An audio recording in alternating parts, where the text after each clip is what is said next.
week to say the least. And it's been a very tiring day. Let me say at the onset, hats off to Chief Justice, Madam Roxanne George. Look, applications are usually made to the court. The court in this case has seen, and kudos to Madam Chief Justice, has seen it fit to call for sessions even though on a day like today they will be off. Today is Saturday. Even more importantly, Madam Chief Justice has called for a resumption tomorrow afternoon at 1:30 so that she could hand her decision down. We'll get into all of that later. But you know what? It is moments like these that make us realize that together as a people, we can do the right things. We can do the things that we're called upon and expected to do when called upon. And one wonders why the right thing, simple verification of the SOPs, cannot be done by GECOM. Just to recap for a minute before I bring on my guest. So we have the situation where today the Chief Justice was approached by both parties, and in terms of the political parties contesting the elections, they have presented a case where they're asking the Chief Justice for the court to step into the process and to ensure that the process per law is followed by GECOM. Remember, let us not be confused at this moment. The election results, national election results, has not been declared. And so this is not an elections petition according to the affidavits that are filed by the PPPC in particular. This is not an elections petition because the election is not over. What they're asking the courts to do is to step into the process to ensure that the process is followed. It is as simple as that, but it is as difficult as that. So the argument that has been put forth, of course, our learned brother will be speaking just now on more of the legal side, but the argument that has been put forth by the defendant, which we are going to question just now, the defendant being GECOM, is that the court does not have jurisdiction to step into the process of GECOM. In other words, the court can only come in after a declaration of the results, the national results, not into the process of getting to the results. Madam Chief Justice will hand that decision tomorrow as to whether she can find herself as having jurisdiction or not. At that stage, whether she has jurisdiction will determine whether she listens to the rest of the pleadings of the PPPC and the other political parties in the process. However, just like how you and I questioned why can't GECOM finish the verification process, there are questions about the lawyers who were appearing on behalf of GECOM. Who employed these lawyers to appear on behalf of GECOM? The commission certainly did not meet. At least that is what Mr. Conrad, who is a commissioner of GECOM, he released on his social media post this morning that he was not part of any meeting that decided to employ these lawyers. So who employed these lawyers to appear on behalf of GECOM? And who's paying them? Mind you, I don't know if counsel, and I say counsel with great respect here, I don't know if counsel, Mr. Says Conrad, is going to agree or disagree. Mind you, any lawyer that is being paid by GECOM is using our taxpayers' money to pay them. All the monies they have allocated, all the monies they're earning while not counting our SOPs and verifying them, all of that, taxpayers' money. We're paying for this. So my question is that while we get into who has employed them and the state of the process where Commissioner says Conrad is concerned, my question is whether these lawyers who are pleading on behalf of GECOM, whether they are not also government employees. And if they're government employees, can they also represent GECOM? And if they're government employees and representing GECOM, are they then not biased in their presentations to court? Whether that itself is an independent process. We want to get into all those discussions. Let me welcome to our panel, to our discussion tonight. We don't have a panel, but our discussion tonight, a man who has been around. He has been a commissioner of GECOM for many years, tumultuous years, troublesome years, I must say. He's the only person I know that under serious trouble he puts on a little bit of weight. I'm sorry, I had to say that, Mr. Conrad. But those of you who know Mr. Conrad know that he is serious when it comes to his work. He doesn't play around, he doesn't mince around with words and calling it exactly how he sees it. Mr. Conrad, you have been part of GECOM many years before. What kind of mess have you gotten us into? First of all, good evening to you. Good evening to all your viewers, both locally and overseas. I see that you've asked a billion questions before we've started, and you seem to want to throw the blame squarely at my feet.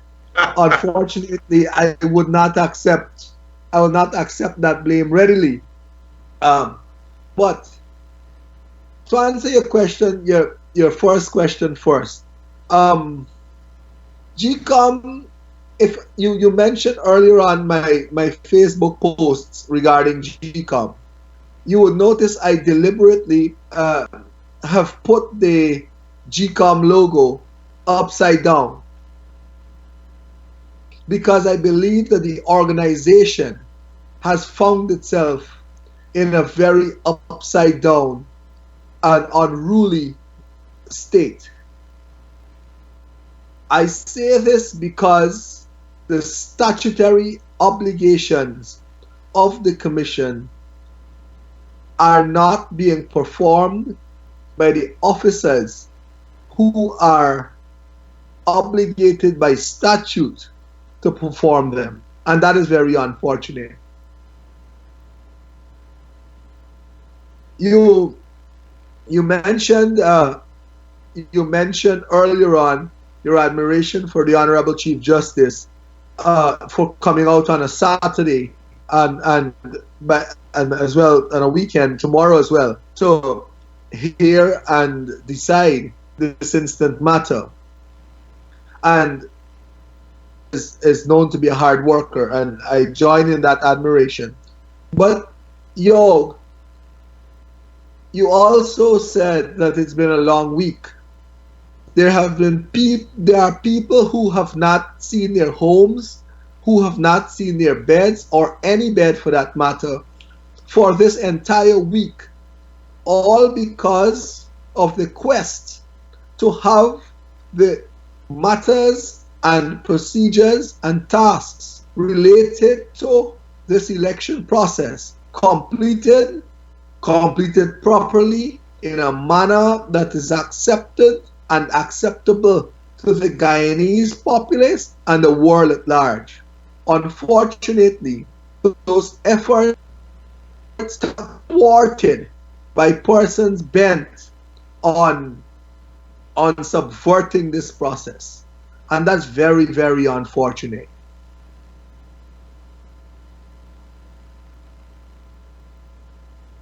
So thank you for that opening. Mr. Conrad, let us go into the meat of the matters. Look, let me ask you this question first off.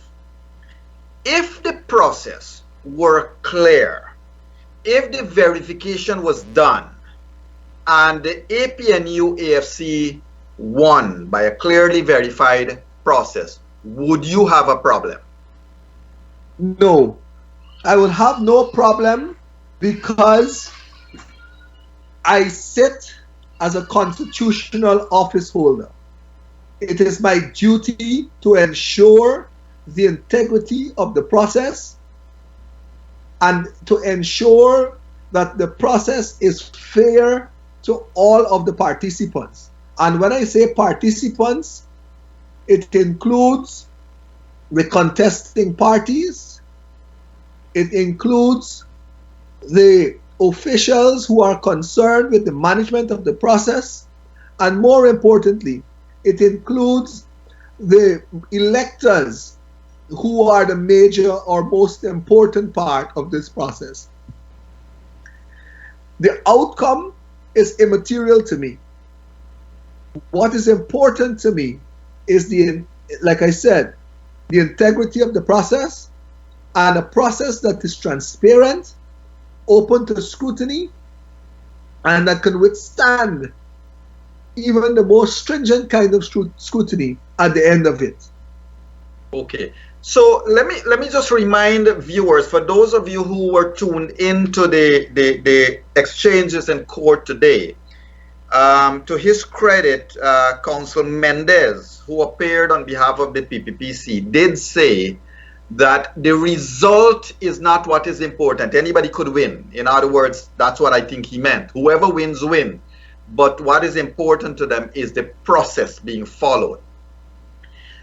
Mr. Conrad, I have another question for you. I'm not so sure whether, in all your legal years in practice and your experience, but I'm going to throw it at you. Where is Madam Chairman? Are you asking me that as to her physical whereabouts or her position on these matters? Her physical whereabouts. I don't know. The last time I saw Madam Justice Claudette Singh, Chairman of the Guyana Elections Commission, was in the late evening of Thursday, the 5th of March, when she was escorted out of the building in the presence of a large contingent of policemen, etc., and she left the building. I have not seen or heard from her, either orally or by in writing, since then.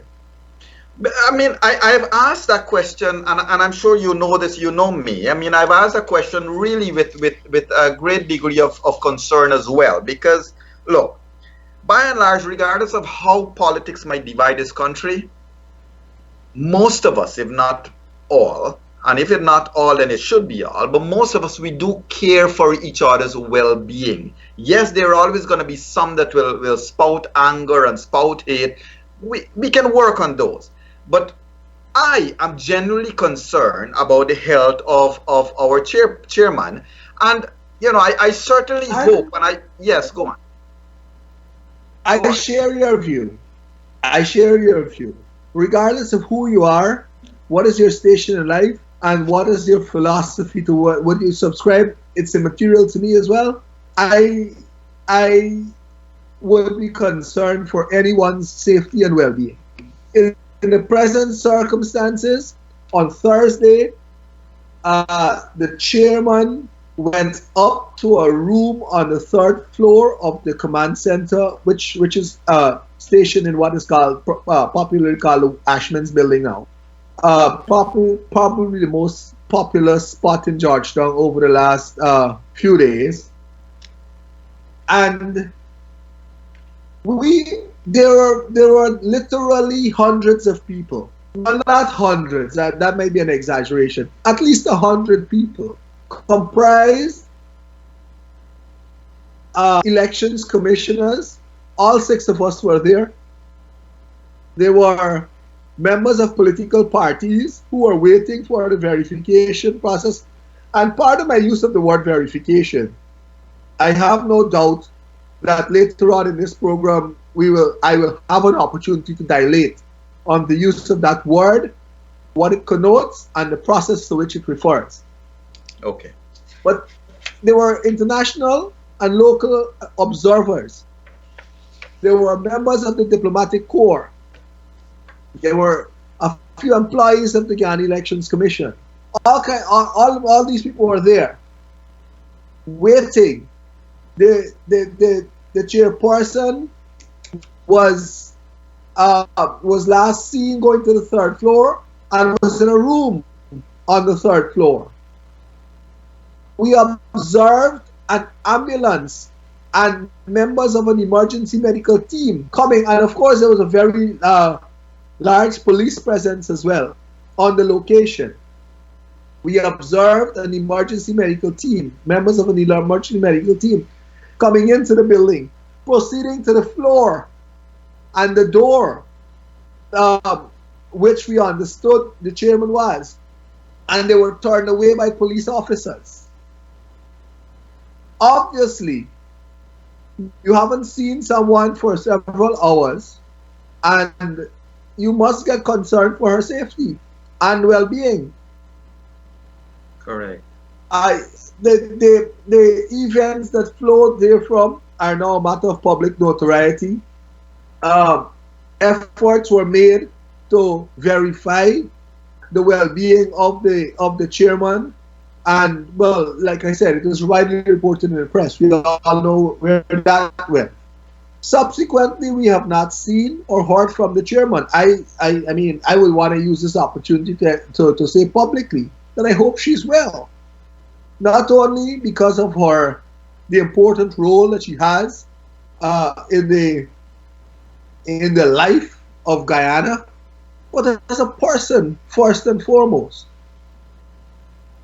So let's. I mean, yes, indeed, and I wish to join you. But you've asked specifically about the chairman.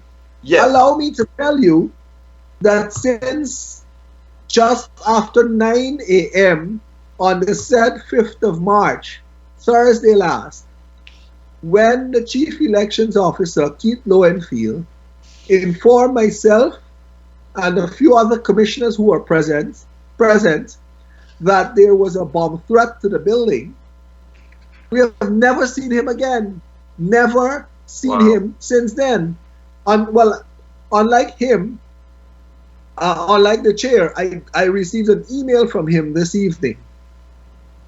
Okay. So, but just on that point, to belabor it a little bit, I'm sorry, but the incumbent personnel, the people in government presently, they have spread the word around that that the staff of GECOM, including the CEO, in fact, last night I had Minister Conrad here. I think Joe Harman, we played a video from Joe Harman, and what they're saying is that the staff of GECOM, including the CEO and the RO and everybody else, they're scared for their lives because everybody there erupted in such an outburst that all of them ran home. I mean, virtually, basically, that's the picture they painted. They ran away, and they're scared for their lives. So, have you guys, I mean, you have been there. Have you guys done this? Threatened the people's lives and so forth? Or have you seen that happen? Yog, there has been such a large police presence, both uniform and ununiformed, both in and out of the building.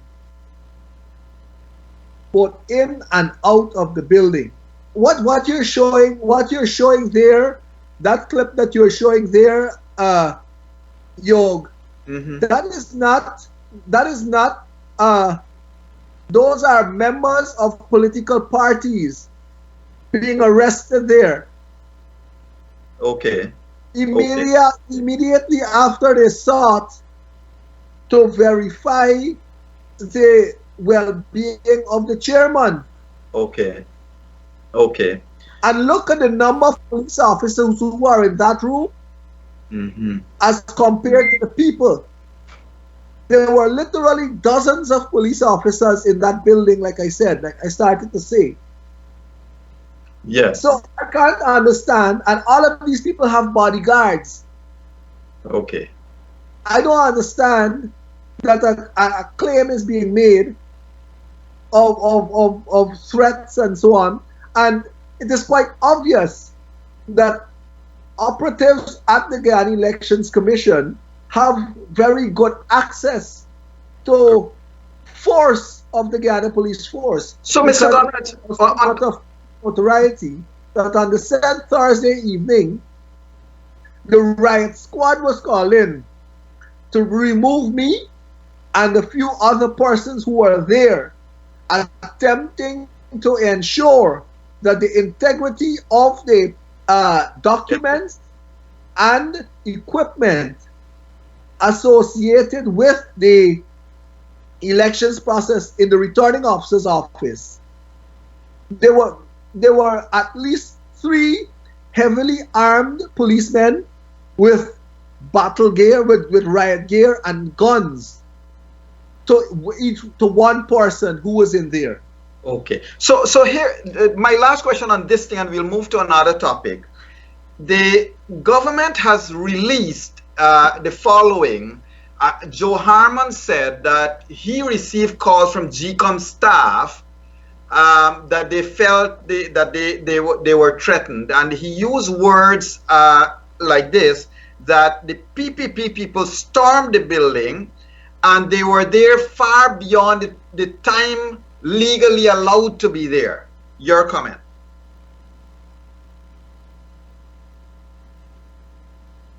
I do not know of any legal time allowed by the GECOM staff for persons to be there. I went to that RO office on Monday evening after the polls closed, because it was understood that the tabulation process, and there I go again, using the word tabulation, interchangeably with verification, etc., that process would begin at some specified time. And maybe I should go to the meat of the matter, the controversy that is live in the country right now, and it will put everything into perspective, and yes, we can move there. Please do. After elections are done, the process of voting on elections day, polls are closed, votes are counted, and I'm going very quickly just to save time. A statement of poll is produced. The first one ought to be displayed outside of the polling place for public consumption. Anybody can go and see that one. The media can go take a picture. A member of the community can go and take a picture of it. They can look, they can see it, they can scrutinize it. Polling agents representing the various contesting parties can get copies. Are entitled to copies. And then most importantly, 2 copies are enveloped, one sent to the CEO, one sent to the returning officer. The returning officer, upon receipt of that envelope that is addressed to him, has a specific duty under law, as is enshrined in Section 84, particularly Section 84(1) of the Representation of the People's Act, Chapter 103 of the Laws of Guyana. Okay. What he has to do, Section 86 of the said Act speaks to who must be present. And I will tell you, first of all, who is entitled to be present. According to Section 86, it says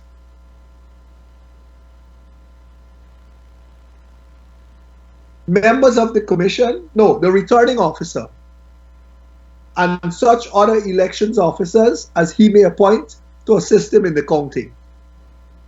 Members of the commission, duly appointed candidates, counting agents, and such other persons as, in the opinion of the returning officer, have a good reason to be present. That could very well be observers and other persons who the observers mainly in that category. But what is the returning officer expected to do? And I will read the entirety of Section 84(1) for the benefit of your listening public. As soon as practicable, after the receipt of all the ballot boxes and the envelopes and packets delivered to him, in pursuance of Section 8310, the returning officer shall, in the presence of such of the persons entitled under Section 86.1 to be present as attend. Those are the persons I just called out, the categories of persons.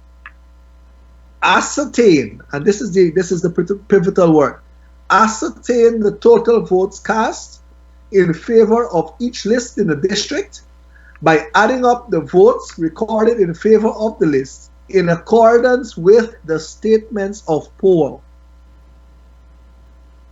I want to pause there for a second.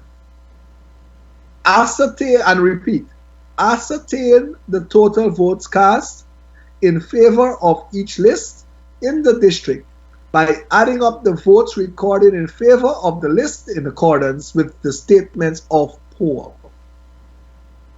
Now, this is a public process. It says who's entitled to be there.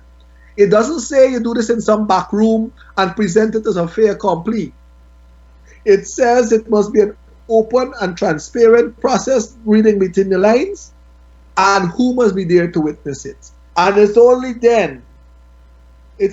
then that, and thereupon, publicly declare the votes recorded for each list of candidates. I am saying to you, Yoke, without fear of successful contradiction, that this process of ascertaining was commenced, but it was not concluded. That means a partial compliance with the section does not amount to compliance with the section. And as a consequence, the long and short of it, that has not been done. That has not been done. But that is the bone of contention here, you know. Yes. We decided at the commission level how this will be done. We decided because of the controversy that has attended to this process before, we are going to put in place rules and procedures to deal with it. What we decided, one, there will be a fixed time for the commencement of this process. So that way, you party X can't come and say, well, I didn't know, or party Y says, well, nobody informed me. A time will be set. And we decided that that commencement time will be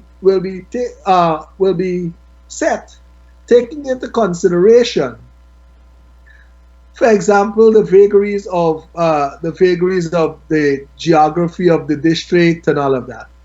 But I was present. Oh, the other thing we said, if we couldn't start at the prescribed time, the relevant parties will be notified as to any changes, etc. The third thing was that during the process, the parties would be able to see, by way of some sort of display, a screen, a projector. I said, even if that can't happen, let's use a flip chart. Pen and paper, go back to the old method, or a blackboard and chalk was suggested, but that could not really be memorialized because you'd have to wipe it off and so on. Chalk, a flip chart could have worked. No such system was in place when we turned up at the RO's office on Monday night. Importantly, when we were there, we were outside of the room, and a member of one of the observer delegations came out and said, look, they're calling numbers in there. What is that? When we inquired, they had started this ascertaining process, yo. Okay. We intervened, myself and other commissioners, including Commissioner Alexander, Commissioner Corbin, Commissioner Ben. We were there. We went in, we spoke to the returning officer. We asked him, is this what we think it is? Is this the commencement of the verification process? Because over time, that use of that word ascertaining that is contained in the statute has morphed into various words: verification, it is moved into tabulation, all kinds of things. But it is what it is. So what would have been commissioners' let's say, Alexander's response or state of being at that stage? Was he? We all agreed that what was happening there was wrong. That is not what we discussed. That was not what we contemplated. We agreed that the process will stop, and by this time, agents from other stakeholders, including Mr. Zulfikar Mustafa of the People's Progressive Party, arrived, discussed. We all had a discussion. It was agreed that this process will commence at 2 a.m. on Tuesday, and that the parties will be given an opportunity to have their documents ready. We even decided which locality in Region 4 they will start at, which divisions they will deal with, all of that. I understand that the process commenced and proceeded very smoothly through the course of the day on Tuesday, where they ascertained the results as are contained in about roughly 300 polling stations. No issues, save and except a few. Apparently there was a reading error or someone calling wrong and so on. 300 almost or thereabouts. No issues. Mr. Mr. Conrad, Mr. Commissioner, let me address you in your title. Yes or no? Did the PPPC storm the building? No, the PPPC did not storm the building. And just for viewers to know, the video you're seeing in the background is actually the gathering of people in Queens, New York today. That gathering of persons was done to protest the election happenings in Guyana, and their demand too has been for the verification or ascertainment of the SOPs to be done in accordance with law. Mr. Conrad, I'm going to come back to you one moment. To viewers out there, wish to highlight to you that during today, so yesterday we told you that all the international observers, various members of Senate, the bipartisan committee of the U.S. Senate and so forth would have released their public opinion on what was happening in Guyana. As of today, we do know that the Latin American politics group, they declared stinging accusations on the election irregularities in Guyana. There are also importantly, the Caribbean community has spoken up by the Honorable Motley, who used to be she's MP and chairman of the chairman of the unit basically, but she has spoken on her official capacity. They have also said, and it was a stinging rebuke to say the least, that the election process has not been certified and is not credible. Mr. Conrad, the use of the term, the results are not credible, do you agree with it? As released currently, yes, I agree that what is released currently is not credible. And the reason for me saying that is that it has not gone through the scrutiny. Well, let me not even use the word scrutiny. It's not a very high threshold that is set in the law, you know. Okay. It's a very simple threshold that is set in the law. It says ascertaining. Right. Simply. I don't think that the law could have gotten simpler than that. So here are a few other questions. I mean, I'm sorry, it's not flowing probably in the way you would prefer it to, but I'm also trying to get some of the viewers' questions to you. The one I'd like to address, not necessarily now, whenever you can, is one that is based on balance of probabilities, of course, that should the Chief Justice throw out discharge the injunctions or whatever is the legal term here, could the chairman make a decision with, let's say, two of the pro-government commissioners and move the process ahead very quickly. The question, though, I would want us to contemplate now, I'm going to allow you to answer that whenever you choose, but the question I'd like you to answer now for the viewers, let's come to the case in front of the Chief Justice. Have you as a commissioner, harking back to your release this morning, were you consulted before these lawyers were retained for GECOM? No, yo, I have not been consulted. I have not even had the benefit of the courtesy of being informed. I learned of the appearances by way of the media this morning. Sir, let me interject. I confirm. But yo, when I told you earlier on that GECOM is an organization that seems to be upside down, it has been tumbling for a while, you know. This issue of lack of information, lack of decisions from the commission is not a new or novel one, particularly on this issue of retaining of lawyers.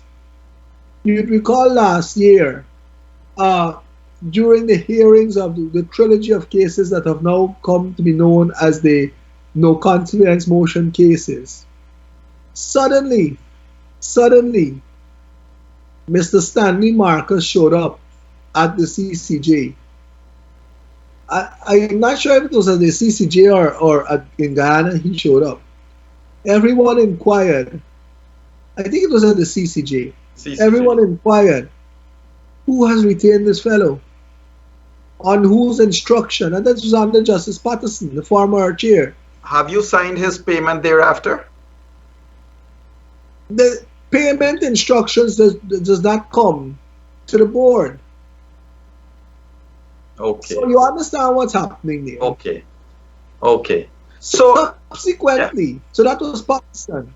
And one would have thought that with the ruling of the Caribbean Court of Justice in relation to the legitimacy or otherwise of his appointment, that kind of shenanigans would end. Fast forward to July or August of this year, you have the other matter of the house registration case, as it is popularly known. Marcus appear again. When the issue was brought up at the commission level, we received no proper information as to who hired him, how much he was being paid. Nothing, even though we made due inquiry. Nothing, no information. It even developed, and I apologize for capitalizing on your time, but you see, these are lots of issues that are important. It is important. At the Court of Appeal, when the house registration case was being heard, a mere days before we were in preparation for elections, the positions that were being argued on behalf of GECOM by Stanley Marcus were opposite the decisions that we were in the commission. Okay. So, Mr. Conrad, I want to ask you, because I know that your private practice as a lawyer, as an attorney at law in the Guyanese community, you would have tended to cases that straddled employment law and all kinds of law. Under normal circumstances, if I'm running a company or you're running a company, and your most competent authority, your most senior officer, abandons his post at the most critical time of your organization and disappears, hasn't that person abandoned his job? Isn't that what the CEO has done? Yog, what happens? The board consists of 7 persons. And a very peculiar composition of that board requires most, if not all, decisions to go to a vote. The matters that we discuss and deal with at the Guyana Elections Commission are all in the public domain. The votes are all reported in the public domain. And when you have that kind of thing happening, you already know. I don't need to take you into a dark corner to show you what's happening. It's all out in the light. In spite of all of these things. And I made a point on a similar program yesterday. I advocated when the CEO's contract came up for renewal that, look, what we should do, not to hold anybody to ransom or anything, but in any normal organization, you have a performance appraisal. You have your biggest project yet in recent times coming up in a few weeks. Your contract will not expire before the outcome of these elections, and if it will, we could even do a temporary extension prior to or to cater for eventualities after the elections. Let us do an appraisal after the process is complete, after the elections are done, and then we decide on renewal. Okay. That was voted against. And that caused me to vote. I abstained from the issue of renewal of the contract. But that was my position. Okay. So sanctions seem to be like a taboo subject at the Guyana Elections Commission. You seem to be able to get away with doing whatever you want. Understood. So, Mr. Conrad, Guyana, the whole nation is at a standstill. Businesses are closed, schools are closed. There has been violence, and let me tell viewers, I'm really, really proud that today there has not been, at least I haven't seen any. There has been peace across the country. I know last night a couple of the communities were under lockdown. There were people who were walking by people's houses and pelting their stones. I posted it on social media. But as of today, thus far, we have received reports that it has been more or less peaceful across the country. Congratulations to my brothers and sisters across the country. You deserve to give yourselves a pat on the back. Peace and non-violence, that's the way to go. Mr. Conrad, notwithstanding all of that, the country is at a stalemate. What are the next steps that will take us out of here? That's one. Two, if tomorrow the Chief Justice rules that she does not have jurisdiction in this matter, can the government, can there be the next steps of a swearing in almost immediately? I know I'm asking you to consider probabilities here. It's not considering probabilities, Yog, and it's a matter that is actively engaging my attention, and because it subtends from a matter that is sub judice, I would prefer not to hazard an opinion on it at this time. Okay, respected. So, in terms of, let's go back to the election day. The international observers, everybody, has basically given election day itself that star. Good day, elections well run, and the fact that people are saying the elections were well run was premature because the elections haven't finished, isn't it? I agree with you. Elections start long before March 2nd, the preparation, and thankfully, under normal circumstances, they ought not to run for too far after the day of poll. I can say without with a few hiccups here or there, because for the better part of elections day I was running around. I was observing several stations in District 4. I was aware of a few issues which, in the interest of having the process that we preside over proceed in a proper. I caused to contact the CEO to report some observations and certain hiccups and so on. For the most part, polling day was fine. And for the most part, and when I say 90%, I am referring to 9 of the 10 districts of the country, because as you know, Guyana is divided into the 10 districts for the purposes of elections. These districts, of course, mirror the administrative regions.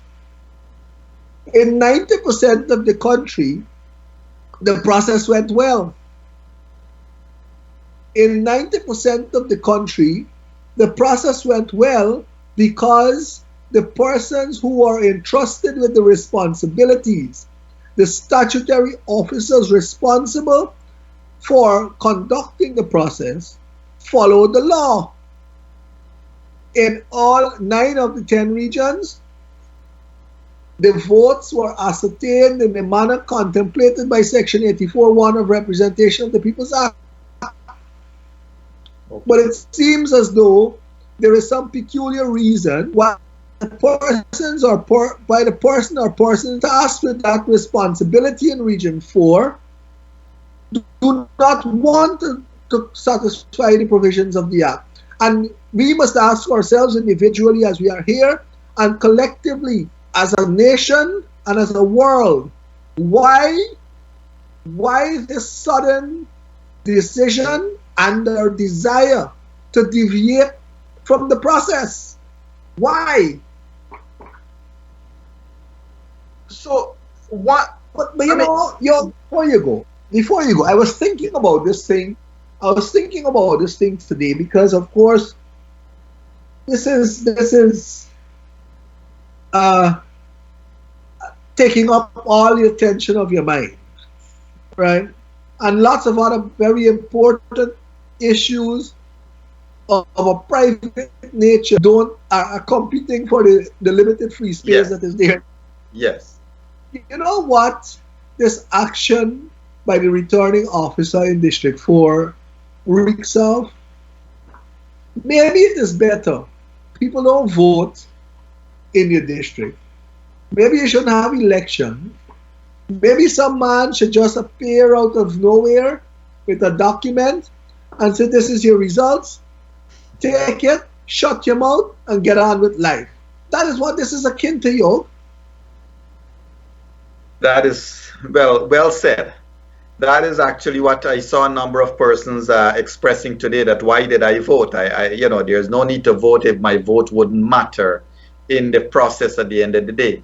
But Mr. Conrad, as you rightly said, look, this thing was going so beautifully. Yeah, there were some hiccups. We were all wondering. GECOM called us all together and said, look, we have set up a website. You will see the results come up there as we ascertain them, as they're verified. We're going to post it there. Zilch, nada, nothing. Then the bottom fell out. And of course, half of this population, Commissioner, is, look, one has to feel, from me sitting on an independent platform, I feel emotional about 2 things.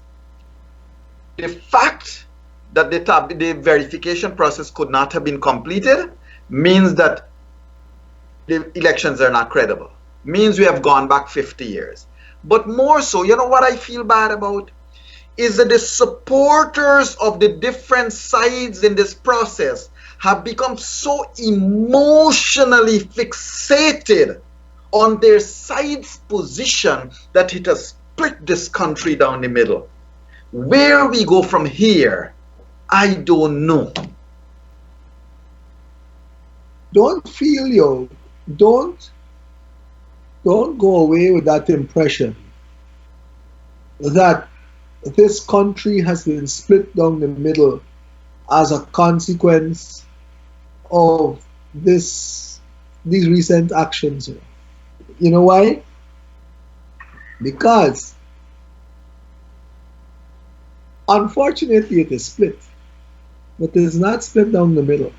Okay. Right thinking people who have sympathies for either side in this political divide, right thinking people have all begun to see that this is clear skullduggery. I know of persons, the ultimate beneficiary of the non-compliance with the law of it, no ascertaining being done. No, but how can people? Sorry to interject. How can people ever trust GECOM again? Look, GECOM has invoked the ghost of Harold Wallace. How the public will trust GECOM again? As soon as we start to impose sanctions on persons, as soon as we make these actions criminal offenses, persons must be held accountable for their acts or omissions that are contrary to law.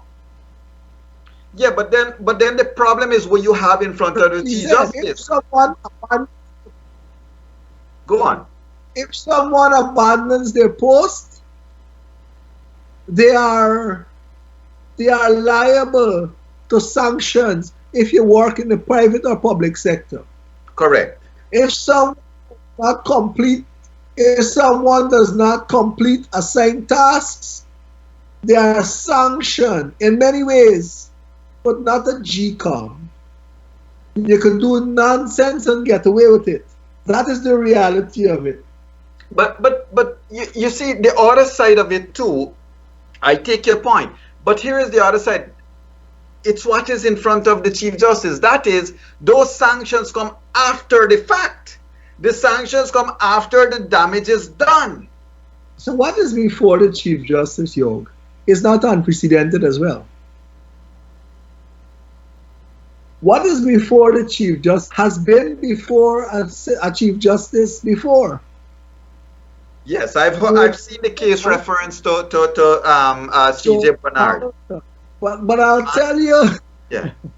I'll tell you something. I'll tell you something that's funny, yo. And sometimes if these situations were not as serious as they are, we might have been able to see the humor and find a little bit more humor in it. Yeah, indeed. But unfortunately, these are serious times, and we can't take the time out even for a bit of levity. But alas, I will seek to do so. When you look at the head note of the case, Joseph Hamilton against Guyana Elections Commission, Bharat Jagdeo, and the Attorney General, the appearances are so funny because the persons who are arguing a contrary position now are the same persons who moved the court. What year was this? 2001. 2001, yes. Right? 19 years ago, almost to the day, they moved the court. Mr. Basil Williams. Well, thankfully, Miss Emily Dotson now I think Miss Emily Dotson can be called as a competent witness in this matter if necessary, because Miss Emily Dotson is an accredited observer from the Bar Association. And kudos to her. She has made available a lot of her time to observe this process. Roysdale Ford and Sean Allicock, along with Basil Williams, are the applicant. Ashton Chase appeared for the Guyana Elections Commission. Ralph Ram and Rafi Kemp appeared for Bharat Jagdeo.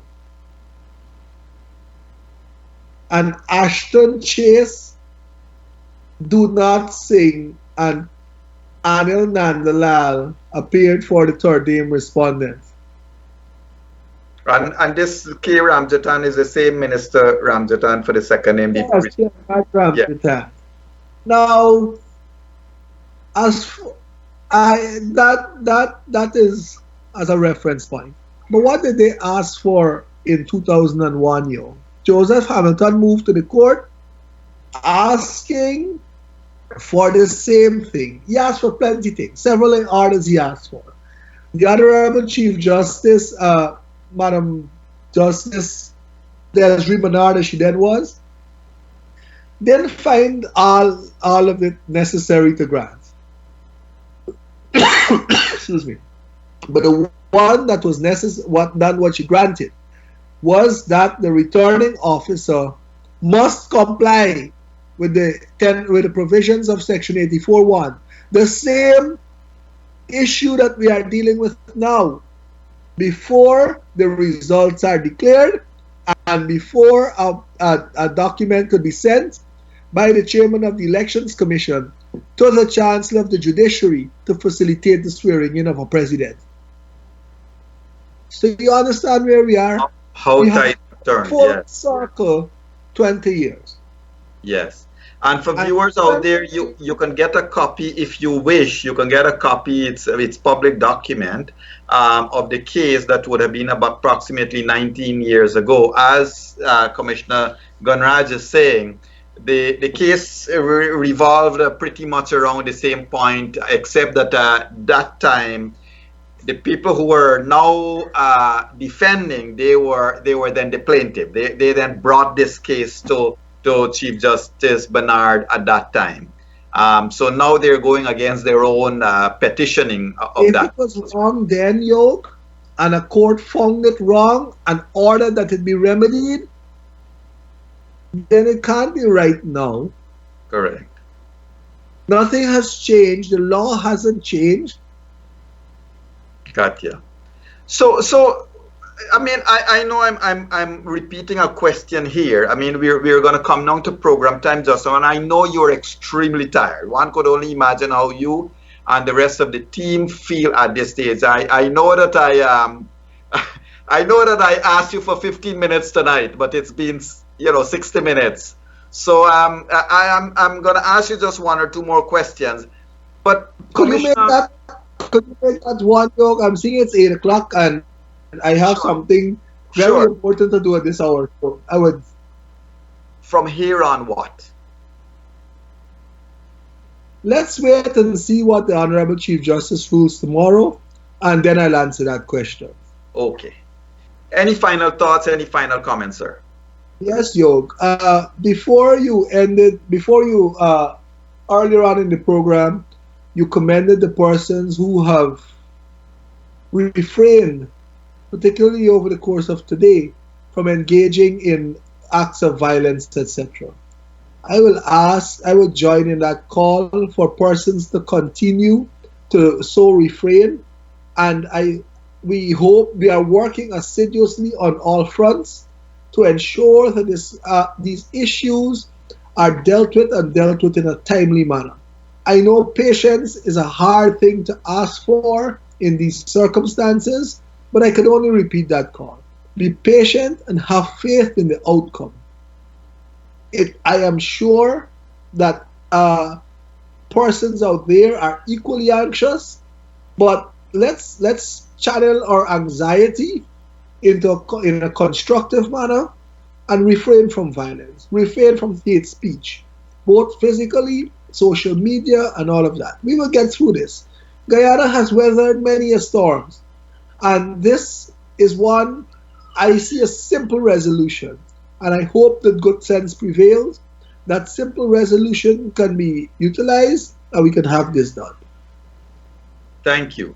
Well, to our viewers out there, I would like to, on your behalf, say thanks to Commissioner and Counsel, Mr. Sace Conrad, who has been part and parcel of the process in trying to ensure that, the same process is adhered to. He's been a commissioner at GECOM for quite a number of years, and also has appeared in court on behalf of process and on his own private behalf, too. Mr. Conrad, thank you for being here. To our viewers out there, we are certainly going to have... Thank you. And we're looking forward to more of your sage comments as the process unfolds, Mr. Conrad. And if you wouldn't mind me giving you an invitation to please spend some time with us tomorrow. Tomorrow, to our viewers out there, we are trying to put together our own battery of lawyers, to use a phrase that is a common parlance. We're trying to get together a group of legal minds that can assess, can analyze the decisions that Madam Chief Justice will hand down tomorrow at 1:30, God willing. So tomorrow night, join us for more of discussion that is going to totally assess and analyze that case that has been placed in front of the Chief Justice. And I'm going to appeal to viewers out there. We are not going to take much of your time tonight. We really wanted to have this discussion, Mr. Conrad, as to the state of play, what brought us here, and to find out about the health and well-being, because he has been the only commissioner we were able to reach out to, the health and well-being which we all care for the Madam Chair, and of course for the process and other employees of GECOM. Ladies and gentlemen, let me thank you for being here tonight, along with Mr. Sayes Conrad. And let me ask you again, from wherever you are across this country and in the diaspora, please let us ensure that we do not express hate, that we do not show violent nature in any way, shape, or form. Let us not block roads, let us not destroy property, let us not be hurtful and hateful to each other. As our scriptures remind us, this too shall pass. Ladies and gentlemen, on behalf of the GlobeSpan platform, and with thanks to Devin Bisoon, our technical guy, and Nohar Singh, I bid you all a good night. Please, wherever you are, say a prayer for Guyana and keep the peace. Non-violence is our call to each and every one of it. Good night, namaste, assalamu alaikum, goodbye one and all. Have a good night.